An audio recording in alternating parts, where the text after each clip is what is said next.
Hello YouTube. I was driving to work today and the rear end on my 18-year-old pickup truck decided to get a little bit tired, and something's getting hot in the rear end and boiling the oil in the rear differential such that it's actually pushing oil out of the front seal.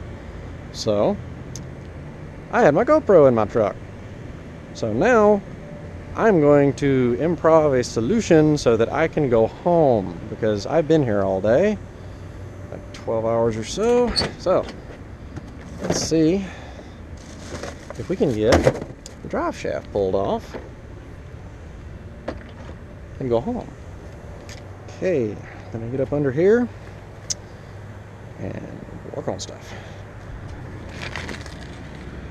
This is why it's nice to have a 4x4 that's tall enough you can get under it. Alright. Oh, it does. Slip yoke. Only got bolts on the back. That is not a 10. Okay, it might be English. It is. It's tight too.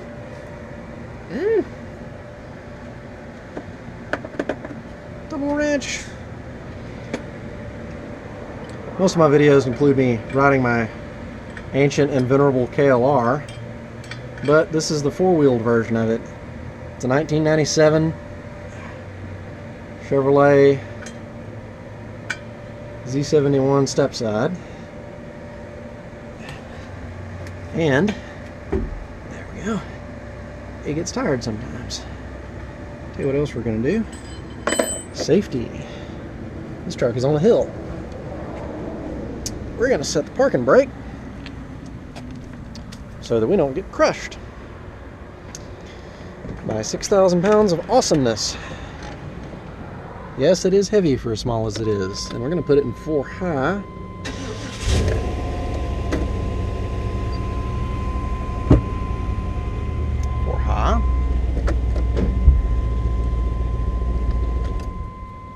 And that way the parking brake will hold the front wheels when we jank the differential. Yay! So, anyway,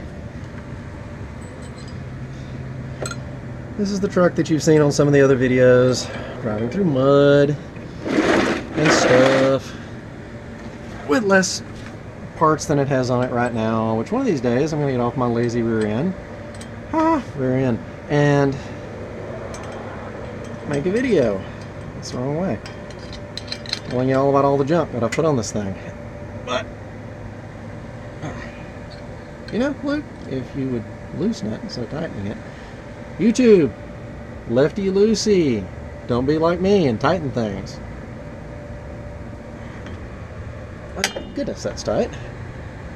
And we're going to see if we can do a little bit of emergency surgery, basically amputation, to where it can go home without finishing destroying what's left of the rear axle.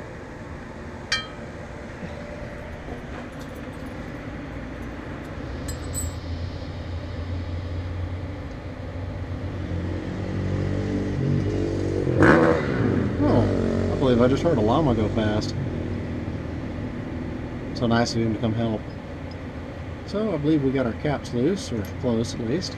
Oh, this one's loose. There you go. It's one side. And so close. And yet so far away. Okay. So we don't need to lose those. In fact, I'm going to put those somewhere besides under the truck where I will get them.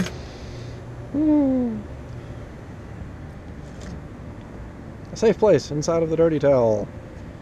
Yay. Not the original rear end that was under this truck, but can't really swing a new one right now.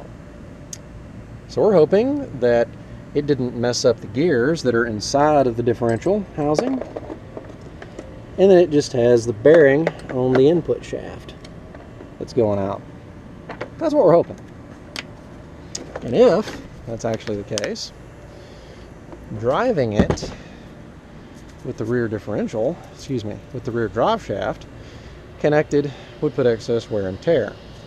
So we're going to pull that drive shaft so that it just drags the rear end, hopefully preserving whatever good parts are still in this axle. I have to push that drive shaft up into the transmission to get enough slack.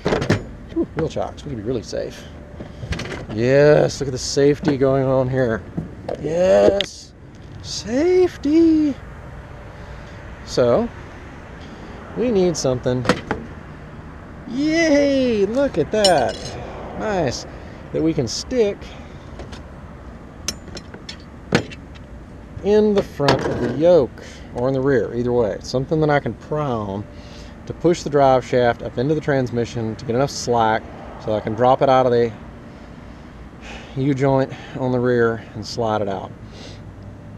So, let's see.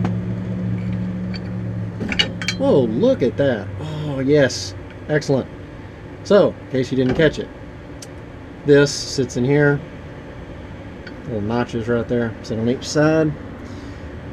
And this actually moved because I'm not having as bad a day as I could. So, to show you what the front end of this does, I will gently lay that right there and go forward. What I just did was, you see how this slides? Hopefully the lighting is good enough you can see it. This is the back of the transmission, or depending on how you word it, this comes out of the transfer case, but it's still part of the transmission. This is a slip yoke, where when the rear axle moves around, it can move like that, and you don't put stress on things as badly. So, it moves like that, and also when you're taking the drive shaft off, like this, when you have other issues, it comes out like this. Put our hand here so it doesn't fall and hit us. And there you go. Yeah. There you go. Alright, let's crawl out from under here and figure out how we're going to keep oil from pouring out of there on the road. Stay tuned.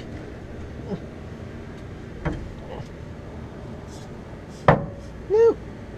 We're trying not to bash this against things. And get out of here. Okay.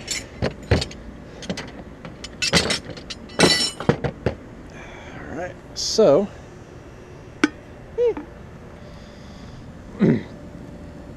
there you have it, people. Ta-da! Ta-da!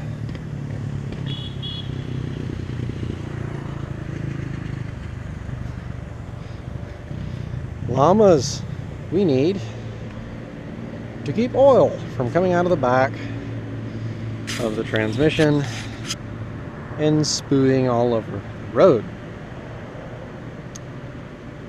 Let's see how we get that done. I have a plan, and it involves duct tape, so you know it's awesome because it has duct tape in it. So I have here only the most professionally procured soda bottle. Notice that it still has a little bit of soda in it. That's for adhesion. Yes, the sugar will help it stick to the transmission. Yes, that's what we're going with. Duct tape! Whee! Duct tape. Green. Still duct tape though. So, we're going to take this humble soda bottle, and the humble Benchmade, and make the humble homemade not spraying ATF all over my fellow motorist cap. So I'm just going to cut this basically along where the diameter is fairly constant, like that. And I'm going to see if this will slip on the back of the transmission and then be held on there with tape while I drive about 40 miles home.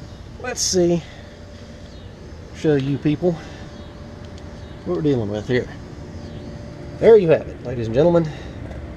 Tail shaft on the transmission, or for those of you that want to argue with me and say it's the transfer case, it kind of is, because there's your transmission right here. Notice the oversized cooling pan. Yes. Anyway, transmission, and here's, most people would agree, where your transmission stops. And this is your transfer case. Yay, ooh, wiring harness anyway. Transfer case. Transfer case still has a bell, or the tail housing, that bolts into the back of the transfer case. Would normally bolt into transmission, but this is a 4x4. Yay! And that's why you have another front drive shaft, which will come in very handy later when we actually need to go down the road and have power. So, my ingenious or not so ingenious plan is to take an ordinary run-of-the-mill soda bottle. It does actually kind of fit, sort of, on there. And we're going to put that, actually we're going to split it a little bit so it'll fit on better, onto the transmission. And tape it on there. Like a glove. Kinda, just not look over there where it's bulged. Okay, so that is going to get us out of here. Tape. Well, pine straw, because that makes everything better.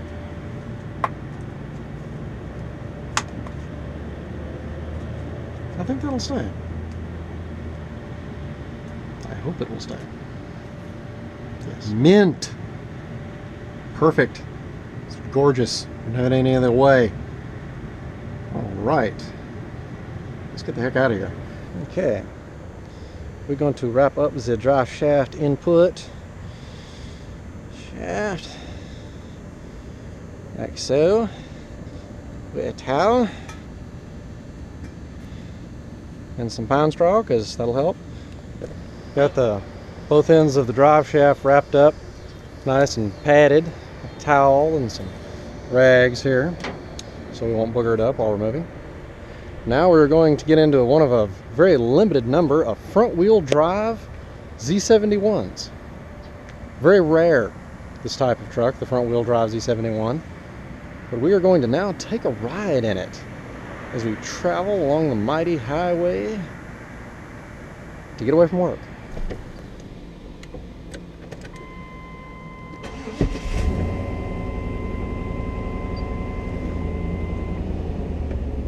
Brake off. Parking bar caught us. We can now motivate out of here. See that down there, ladies and gentlemen? That little 4x4? That's why I don't have to call a tow truck. Yet.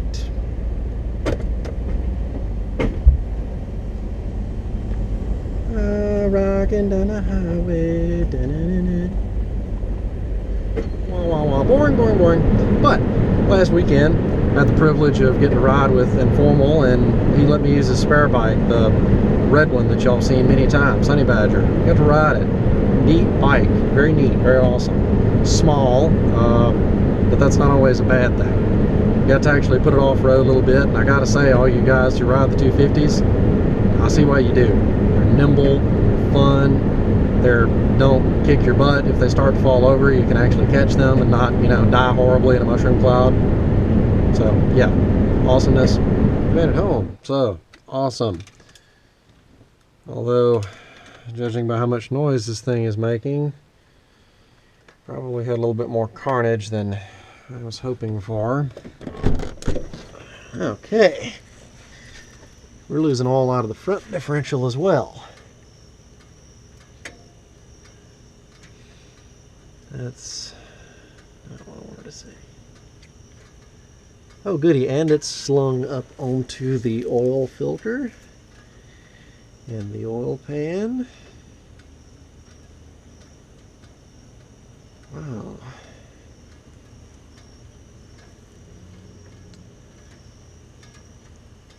Okay, yeah, look at that mist. Whew. Yep, that's mist from the front diff. Doing exactly what the back diff did this morning. But, you know what? Got me home. Can't argue with those results.